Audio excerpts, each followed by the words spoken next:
Well, a big question in all of this about health care is, would defeat on a health care deal a major blow to President Obama's reelection chances in 2012? That's still a long ways off. The president discussed that perception today, however.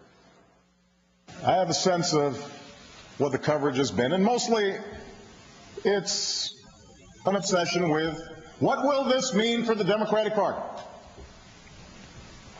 What will this mean for the president's polls? How will this play out in November? So, is the president showing strong leadership by staying the course with his health care agenda, or just being stubborn? Democrats and Republicans generally answered along party lines in responding to that Fox News Opinion Dynamics poll, and you're looking at it right there. But the vote was a lot more even with those who identified themselves as independents. So joining us now to discuss what this could all mean for 2012 are Scott Stanzel, the former deputy press secretary under President George W. Bush, and Martin Frost, former Democratic congressman from Texas and a Fox News contributor. Gentlemen, welcome. Thanks for joining us today. Good to be here. Martin, let me begin with you. President Obama made it very clear today where he stood on health care reform and challenged the members of his party to get the job done, even at the expense of perhaps their careers. Why? Well, first of all, you can't ignore the fact that the major development happened this afternoon, that the Democrats scrapped the deem and pass concept. They're going to be a straight up or down vote on health care. Basically, the Democrats have cut the legs out from under the Republicans because the Republicans have been talking about process for the entire week. Now the bill's going to come for a straight up or down vote. But look, this is not an easy vote. Even when you have a straight up or down vote, I believe it will pass. I don't think you have to worry about Democrats going into the election having failed on health care. It will still be controversial in some districts, but it's the right thing to do. There's 7 months between now and the election. There are 3 years between now and the next presidential election. This is ultimately going to prove to be a very successful thing for the Democratic Party to have done, though not without controversy. Scott, I think Martin brings it up very well. There will be some controversy. Obviously, they go ahead and vote for this.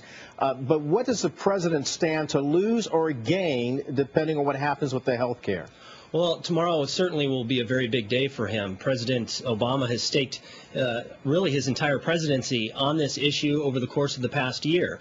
And we shouldn't forget that there are 75 more Democrats than Republicans in the House of Representatives. So for him to fail to get a majority tomorrow would be a huge blow to him. But it looks like they may squeak by with 216 or a little more Democrat support. What's interesting to me is that not only do Republicans reject this bill because it's a $1 trillion new entitlement program that raises $500 billion in new taxes, but 10% of that Democratic caucus will likely vote against it as well. So Nancy Pelosi may be popping champagne corks tomorrow, but I think Democrats largely will be crying in their beer in November. Well, you say that, but the president went on to say, however, excuse me, Martin, I'm sorry. Well, the president went on to say, look, many of you need to remember what it was like when you first came into politics, and now is the time to stand up and look people in the eye and do something about the plight of their problem. So, Martin, having said that, what was the president stating about his own political career in terms of putting that on the line, perhaps?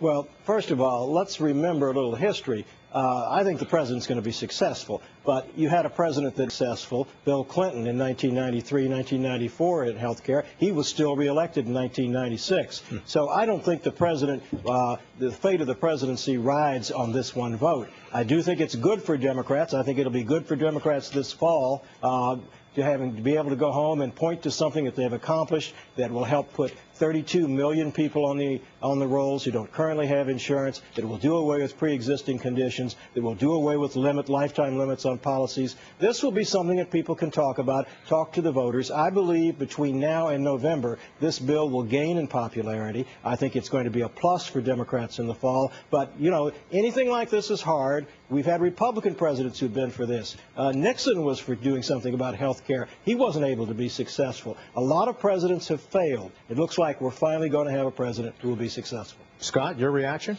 Well, I think that, yes, 2012 is a long way away, but Representative Frost probably does remember the results in 1994, which was his party was swept out of power.